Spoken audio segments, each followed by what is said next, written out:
So we're joined by my friend Veronica Woods, talent acquisition manager at Trustmark National Bank, graduate of Belhaven University as well. We thank you so much for joining us. I've got a room full here with me at Velma Jackson High School. This is our college and career readiness class. We're recording this for all of our friends in Madison County schools, Velma Jackson, Madison Central, Germantown High School, Ridgeland High School, the Academic Options Center, and our YouTube channel. So thank you so much for taking some time for us today.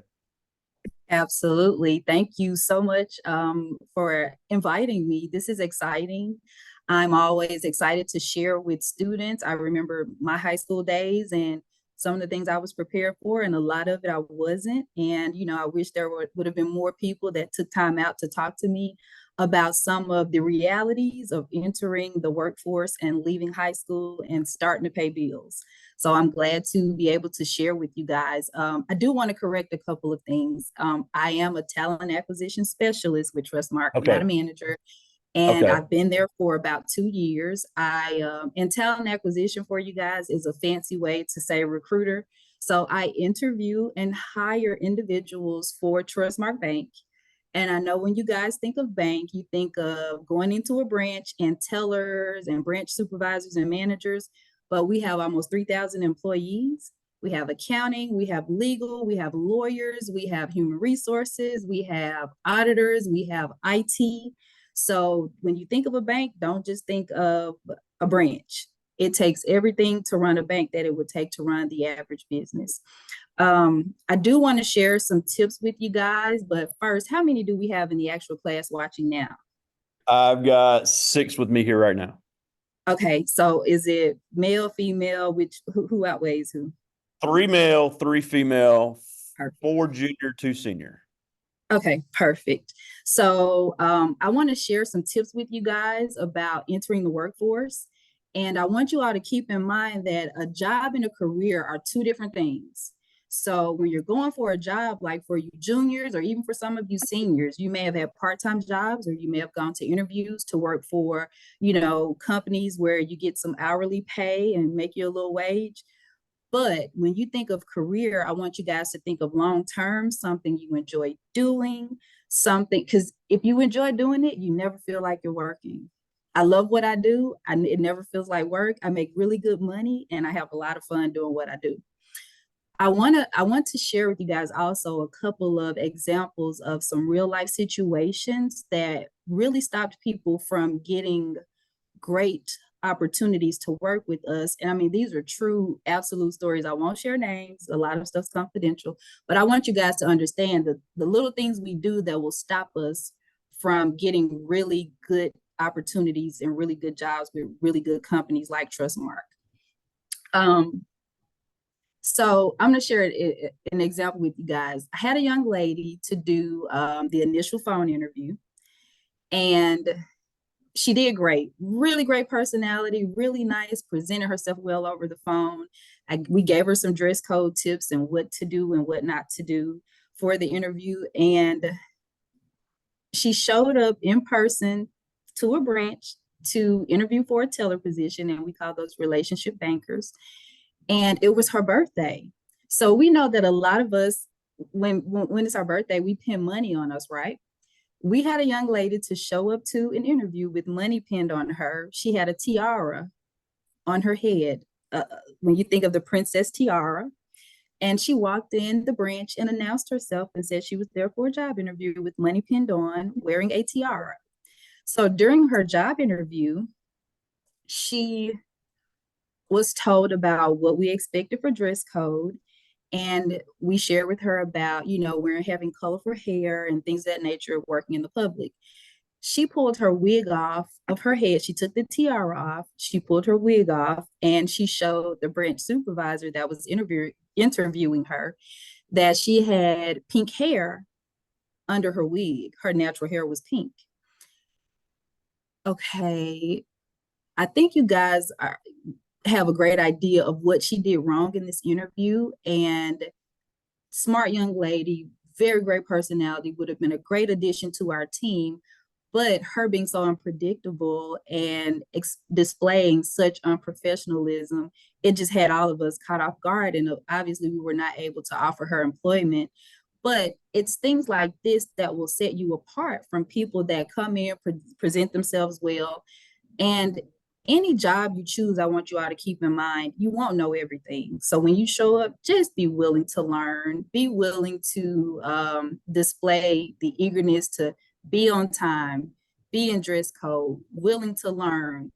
I have interviewed and hired people that didn't meet all of the credentials, but because they showed an eagerness to grow with the company, to learn, they went from making $12 an hour to $30 an hour. So there are good jobs out there, but you guys have to prepare yourselves and be ready. In your class now, can you ask and take a poll for me on how many people would like to work for an establishment or be entrepreneurs? Are y'all entrepreneurs? All right. 5 of them said they would want to be an entrepreneur. They want to work for themselves. I figured that because the generations now want to work for themselves. Perfectly fine. Now, ask them how many know how they'll take that entrepreneurial skills and turn it into money. Do they understand how it will equate to making money? They all say no. Okay, brings me to a great point. So I do a lot of career fairs and I talk to a lot of college students, freshmen, juniors, seniors, and a lot of them go into like marketing, or want to have their own print shop or whatever the case may be. So when I ask them how they're going to turn that into actual money, a lot of them have no idea how they'll turn it into money. So when looking into becoming an entrepreneur, you guys have the internet now. We didn't have the internet to this degree that you guys have now. So you have everything at your fingertip. We had encyclopedias. Talk nothing about being an entrepreneur. Be sure to choose something that, again, you can make sense out of it, but the sense has to make money. Be sure to do your homework. Be sure to look for investors. Understand what resources and capital, and when I say capital, that's money, what capital you'll need to drive that company. Any companies or firms that you could partnership with, make sure you establish an LLC or an incorporation so that you're covered by, from any legalities, insurance. There's a lot that goes into being an entrepreneur than just starting a website and saying, hey, this is my company. It could even be having a food truck, but always cover yourself from not only a financial standpoint, but from a legal standpoint, from an insurance standpoint, and get a mentor. Get with someone that knows where you're trying to go. I had a mentor for many, many years that helped to steer me and guide me professionally, give me ideas, mention thinking outside of the box. And without that mentor, I wouldn't be where I am today. So when you think of being an entrepreneur, and that's fine, but if you get sick, will you be covered by any type of insurance? I work for Trustmark Bank. We have a great insurance plan. So when I get sick, I can go to the doctor and not worry. I have a great retirement plan. I have my future established and set up. What else I got for you? Let's see here. Skills and trades. College isn't for everybody, right? So Mr. Pygott mentioned that I went to Belhaven. Surrounding yourself with the right people is vital. I worked for a law firm and the lawyer paid for me to go to Belhaven. Wow. I mean, it was totally it was all divine the way that it all aligned. And I was introduced to this lawyer and his wife, and they saw a lot in me and they invested in me. I come from Canton, and I know that you guys are at Velma Jackson, and I'm sure you all have heard of Brooklyn Market. It's the hood in Canton. That's where I'm from, born and raised. I'm from over by OPO projects. But I did not allow where I come from, my surroundings, to dictate where I wanted to go, right? Do I have friends or people that I went to school with that didn't make it out? Absolutely. But most of us did. We were all really determined. And I share all of that to say, don't let your current circumstances dictate where you're going. Velma Jackson is an outstanding place, My best friend of 29 years graduated Velma Jackson. His mother was a school teacher and a band director there. I have a very, very fondness for Velma Jackson. But I want to share with you guys how I got out of the hood, and this is the gospel truth. Was introduced to a lawyer and his wife. They paid for me to go to Belhaven to get my paralegal certification. And I worked in law for many years, which I divvied over into human resources, which is what I do now. And I had no idea any of this was possible or attainable for me. And I'm grateful for following the right people. If you follow the wrong crowd, you're going to end up at the wrong destination. So make sure you surround yourself with people that are going in the direction that's going to take you to a good career, to the money, to resources, to other people that can help and pull you up. So I want to open it up for questions and then I'll wrap up. So you guys shoot. Well, I had a few things. One is, Yeah. two things that I really hit on that I like to mention, and I think it's good to hear from somebody that hires people for a living. We're working on cover letters and resume, and then we'll get into the interview. How important is it to show that you actually know how to write before you ever get in front of somebody? And then what is it about when you see, especially these young people, how important is it when you walk in a room, go in and introduce yourself, go in and be sure about, they need to know exactly who you are. So that's the two skills that I really think are missing, and that I think, no matter whether you go to college or not, if you can master that, you actually can have a shot to get some of these jobs you're talking about. That's right. So the importance of cover letters, knowing how to write, and effective communication, and being able to sell yourself. So me being a recruiter, I look at resumes all day long, right? So when I see a resume that sticks out and has great grammar, and you're very clear about the skill, you could have 2 bullet points versus someone that has 1,000. But if you're very clear and concise, you have good grammar, you do a good job of presenting yourself and explaining who you are, what you've done, and then you top it off with a great cover letter showing your eagerness to learn or grow with the company, and being honest and showing integrity in your resume and cover letter. Because believe it or not, as recruiters, we can read resumes and we can tell if they make sense and if they're honest. So always be honest, always be clear, always proofread.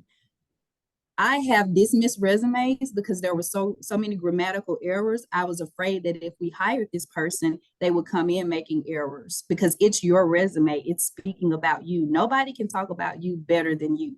So having a great cover letter, being clear and concise, and having a great honest resume that you can speak to when you get the interview. Because once we start to question you during an interview, you have to speak to what's on that resume. And if all of that aligns, you may not be the best or most, I won't say best, but most qualified, but the way you present yourself, you'll outweigh other candidates just because of being genuine, being honest, being clear, and being confident. So to Mr. Pygett's other point about how to introduce yourself, or being or being confident and walking with your shoulders up, having your clothes on properly, all of that makes a big difference. Again, I shared about the young lady that walked in with a tiara on and money pinned on her. Had she walked in confident with the right clothing, shook hands, made eye contact, been direct, and explained, hi, I'm here, I'm ready to work, I'm ready to learn, she would have gotten a job. So you guys have got to be prepared to set yourself apart from others and be okay with talking and having a good conversation. And I want you all to look up what an elevator speech is. An elevator speech is, it's 2-3 minutes. You have 2 or 3 minutes to meet somebody that's high up in the company, and you know they have an opportunity to have an influence on you getting a position. You walk over, shake their hand, give them your first and last name, tell them where you're from, give a little bit about yourself, but be confident, make eye contact, have good posture. We don't forget that. When you walk up and introduce yourselves, we don't forget you, especially when you make a great impression. Things like that will get you the job. Yeah. Now, the other thing before I get to their questions is, a lot of kids, especially from Canton, Velma Jackson, they say they want to live somewhere else. This is companies like Trustmark can provide those opportunities if you're willing to come in and learn. Trustmarks are all over the place. Mhm, So what are some, what are some things they can learn in high school and college and they can mhm, get their foot in the door and mhm. advance in a company? I'll give a great example. So we have a young lady that I work with. She works in human resources with me. She started out kind of, we call it low on the totem pole. So she probably wasn't making a whole lot of money years ago. She's from Mississippi. She now lives in Birmingham, Alabama. She's way higher than me. I make good money and I'm happy, but she makes a lot more money than I do. She grew with the company. She displayed a willingness to learn and grow and just be a great advocate for Trustmark. She now lives in Birmingham, makes great money. You guys can see my background. I work from home 2 days a week. So, with my position, I have the flexibility to work in the office, to work from home, in the comfort of my own home. But because I have shown that I'm disciplined and I'm going to do the right thing when no one is watching, I have this opportunity. But Trustmark is in Florida. We are in Alabama. We're in Tennessee. We're in Mississippi. We're in Houston, Texas. At any given moment, if I wanted to move away, I could. I could put in to be transferred to another area. I'll share this with you guys. Before Trustmark, I worked for Nissan. I was a human resources specialist for Nissan that you guys know a lot of people work at the Nissan plant. And I had the opportunity to move to Tennessee for headquarters with them. So get with the company that has opportunities other places, and transferring is not a problem because they're always going to need help wherever they're located. Yeah, and I'm glad you mentioned Nissan too, because we have a lot of kids, and I know I can speak for the other teachers to say, "Oh, I'm just going to go work at Nissan." All right, you can't just go knock on the door. They're one, Nissan has a standard of professionalism as well. So that no matter where you want to work, you're going to have some standard of professionalism and be able to sell the fact that you're not going to get somebody killed working in a factory. So there's a lot of That's right. safety issues that you're going to That's have to right. interview about at Nissan. But I do want to get to some of these questions. This first one Yeah. is RJ Jones. He's a junior. And he asks, being in the field that you are currently in, are there any obstacles that you have faced that you never thought you'd have to encounter when you first took the job? Absolutely. So, in the field I'm in, I've been in human resources over 15 years and I've worked in different industries. And in manufacturing, I was an HR manager for a time for a contractor at Nissan. So, I worked for a contractor before I actually worked for Nissan. I was the HR manager. And I had to physically perform drug tests on individuals. I had someone that failed a drug screen and they came looking for me. So it was a safety issue. Working in human resources, you have influence over people actually getting a job. You have influence on people being suspended or terminated from jobs.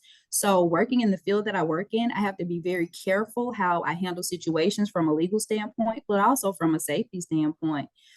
So, yeah, I've had situations where I was a little bit afraid because people were under the influence of bad things and they would make bad decisions and bad judgment. So absolutely I have. Wow. This is Selena Johnson. She's a junior, wants to be a writer. And she comes from a lot of entrepreneurs in her family. But she asked, when you were in high school, did you have a different career in mind, or is this something you knew you always wanted to do? Oh, absolutely. So I think middle school, I wanted to be a dance instructor. That was my idea of making money and fun in middle school. But as I became a little bit older and I got in high school, closer to junior, senior, I wanted to be a dental hygienist. I just had this idea that I would work in a doctor's office and I would be a dental hygienist. But I figured out that I wasn't comfortable with sick people and I wasn't comfortable touching people. So my career kind of found me. I'll say that. My career kind of found me. But that's also a good point because I think the more research you do learning about a field, and we actually just had our career coach speak with us before you were with us and talked about, learn what the field is about before you waste time and energy because great point. If you don't want to go do anything dental, if you know you're not going to want to mess with people's mouths. Um, so I couldn't agree more. This is Cornell Bacon. He's a senior, going to be going to East Mississippi Community College next year, member of our football team and our track team. But he asked, what is something you wish you knew earlier before your career started that you know now? Resources. So if I had known about the resources available with scholarships or Pell Grants. I just didn't come from a family that was really educated and that had gone to college before me. I'm kind of one of the first in my family, the generation to kind of get out there and get an actual career. So had I known the resources for funding to go to school were available to me, I just had to figure out how to apply for them. I probably would be a lawyer right now. I just didn't know of the resources available. But now you guys have the internet. You can look up whatever you need, resources, scholarships, investors that will invest in you. So just I didn't know. I wasn't aware of the resources that were available to me for funding for school. Yeah, and even me, well, and we're close to the same age. I went to Madison Central, you went to Canton, but this information was not made available to us. The state of It Mississippi's wasn't. really changed and how they're trying to give kids options. So that was not just a Canton High thing; that was a statewide thing. I like this one. This is Christian Wolf. He's a senior, and he asked, "What are the things you're looking for as you're going through all the resumes and applications?" So things that we're looking for: grammar, really good grammar, because if you take your time to put together a really well written resume where we can understand it, it's clear, it's concise, we can make decisions faster on you being a candidate. We're also looking for qualified candidates because you have to meet a certain criteria to qualify for different positions. I mentioned a lot of the positions we have with the bank. So we're looking for grammar qualifications, and we're looking for, if on your cover letter, when you present yourself and when you share a little bit about yourself and where you're looking to go with your career, we look at that as well. Because, like I said, the most qualified candidate is not always the best candidate. So don't get discouraged if you see something where you may be lacking a little bit of what they're looking for. You may make up for it in your eagerness and your willingness to learn and grow and be a loyal employee to that company. Absolutely. And just because somebody may have more education or whatever than you, that doesn't mean their personality will be a good fit there. So That's right. I would, the worst somebody can do is tell you no. So I would That's right. encourage everybody, don't think because of where you came from or my parents didn't do this, give it a shot. That's I don't right. have a whole lot of regrets in life, but the one regret I do have is not taking a chance on myself when I could have. And, Same here. very common tale. I've just got two more. This is Shania Kyle. Yeah. She's a junior. She's one of our dancers here on the Blue Diamond dance team and actually moved here from Minnesota. But Oh, she wow. asked, Nice. um, was was it a good path to go through? Hold on, I'm trying to read this. Hold on. Oh, okay, hold on. She's got a few questions on here. Um, how did you translate the human resources skills into the accounting and banking industry? All right, that's a really good question. So before Trustmark, I really didn't I have very little banking experience. I lived in Florida for a year and I did mortgages there. So I had just a little bit of banking. Again, the examples I've been giving and what I've been trying to kind of drive home during this entire discussion from start to finish is the most qualified on paper is not always the best candidate. So when I interviewed, and I've worked in different facets of HR, when I interviewed with Trustmark, they saw that I was very flexible, I was malleable, I was willing to learn, and I was bringing a set of skills, but they saw in me that I was also willing to pick up the banking industry. I exuded a strong desire to learn and understand the different facets that makes a bank work and that makes a bank profitable and that makes a bank grow and that provides a really healthy environment for the employees. So the company saw something in me where they were willing to take a chance on me, and it's been nothing but fun. Yeah, and I know you mentioned all the different careers there at Trustmark. We really are hitting the STEM education hard. You guys are always looking for tech people. You're always looking for cybersecurity, Always. always looking for IT people. So even if the kids are not going to college, they're getting these tech certifications, cybersecurity certifications. Banks like Trustmark can find this place for them to get their foot in the door in the field. Yep. Get a skill trade. We hire people all the time that don't have 4-year degrees. They have the specific skill set that we're looking for, and certifications are just as valuable as a 4-year degree. Like I say, everybody doesn't have the opportunity to do a 4-year college.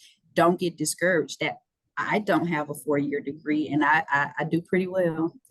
Absolutely. I got one more, and this is kind of funny. I like this. This is Mariah LaFleur. She's a junior, one of our volleyball players here, and she asked, "Have you ever hired someone and then regretted it later?" Oh, absolutely. So you have people that's this brings up a really good point. So you could have the best candidate in the world that doesn't interview well. Some people get nervous during interviews. Some people freeze up mentally. That's why I pride myself on being a really good recruiter. I try to do a really good job of making people comfortable, because the more comfortable you are, the more you can speak clearly, speak about yourself, and not get stuck in your own head. But we have people that we call professional interviewers that say everything the recruiter wants to hear. They say all the perfect stuff. They practice, practice, practice, and they know what we're looking for. But then when it's time to show up and what we call put up, they can't. I've hired, I won't say many people, but I've definitely hired some people that turned out to not be great hires. They were always late for work, they were not focused, they were on their phones all day, they were just not dedicated, not motivated, just not dedicated or motivated. And you don't always see that in interviews, but when it's time to produce, we see in their production. Love it. Well, we're almost out of time. And just, and we thank you so much. This is just unbelievable information that, and I can speak for all the other teachers that we are just talking to her blue in the face, but they need to know. So just a couple things before we go. First of all, tell us what, they really need to focus on, especially these seniors as they start applying for these jobs. Yep. So when you apply for a job, fill the application out completely. Don't just fill out the bare minimum so you can hit the submit button. Applications like that, we bypass them because you're rushing through the process. We don't feel like you're paying attention to what you're submitting. So fill out the application in its entirety. Is there something I'm missing, Mr. Pyatt? No, that's just, I mean, I never would have thought about that. That's a very big Yeah, a deal. lot of people put just the bare minimum and hit the submit button, and it's not a full, a good reflection of maybe who you are. Fill out the application in its entirety. Like I said about integrity, be honest. I have had to what we call rescind, which means take back a lot of job offers because people are not truthful on their job applications, and we can't verify their previous employment, or we can't verify the information they provided. So you could get a job offer, but if your information is not truthful, we'll take the job offer back. So you don't ever want to ruin your opportunity by not, showing integrity. Always be ready to present yourself. Let me say this to you guys. The interview process is the make it or break it. Show up early. Don't being on time is late. Be 10 to 15 if necessary, 30 minutes early to the job interview. Because again, the most qualified candidate on paper could show up 2 minutes late. You may not be the most qualified on paper, but because you were there 15 minutes early in dress code, dressed professionally, ready to prepare yourself, I've hired many people that showed up early and tried and focused during that interview that maybe not met all the qualifications, but I knew they were determined to get that position. I've hired many people for that reason alone. Wow. And the way you present yourself, your dress code, it's going to make or break you. When I was an HR manager for a contractor, people would show up to my orientation with flip-flops on. I would turn them around at the door. You can't come to orientation or a job interview with flip-flops on. So present yourselves well. We judge you based on the way you present yourselves. It's true. Wow. Now the last thing is, I'm glad you mentioned where you came from. I mean, we'll let you make it because you're a Canton High Tiger because you're giving us such good stuff. But you made a great point. Nobody can help where they're born. Nobody can help who their parents Oh, are. absolutely. So many of the circumstances in your life, no matter who you are, including me, you have no control over. But that doesn't determine the end of your story. You have the ability, if there's something in your life you don't like, I always say, if you don't like it, you need to change it. So obviously you said yourself, you came from a rough part of town. But you were able to become extremely successful. So what can these kids do as they get ready to graduate or move on to be seniors at their next step in high school to remember that where they are is not where they have to end up? You got to have a game plan. So waking up every day doing the same thing on repeat to just get by won't work. I think I did that for a little short period of time, and I started to figure out I'm going to be a product of my environment if I stay here, right? So I went through that phase. I didn't have it all figured out, guys, but I connected myself with the right people. That was the first thing where I started to see a change in my life. I surrounded myself with people that were smarter than me. I surrounded myself with people that where they were already there where I was trying to go. And then I just had an innate determination inside of me to make something out of myself. And success is not defined by money. I want you guys to know success is defined by balance, having an overall balanced life, and doing what you know is right. Do the right thing even when nobody's looking, because you really don't know who's looking. I was determined to get out of the hood. I was not going to be a product of the old projects in Canton. I'm sure you guys have heard of that area. And I put pen to paper. I got myself connected with the right people. I took some night classes before I went to Belhaven. I took some accounting courses, and another company took a chance on me, and it started my recruiting career. I didn't make a whole lot of money, but my career has grown over the years, and I absolutely enjoy it. I never feel like I'm working. I love what I do. But the biggest thing I want you guys to take away from this is surrounding yourself with the right people and people you can trust. Surround yourself with the right people and people you can and understand your resources. You may not have it all figured out. You may not know where to start, but if you surround yourself with the right people, they will definitely give you that one little nugget where you're like, oh, I didn't think about that. You'll get on the right path. Love to see it. Such great stuff. Again, we thank you so much for joining us. Talent acquisition Specialist. specialist at Trustmark Recruiter. National. It's a fancy way to say recruiter.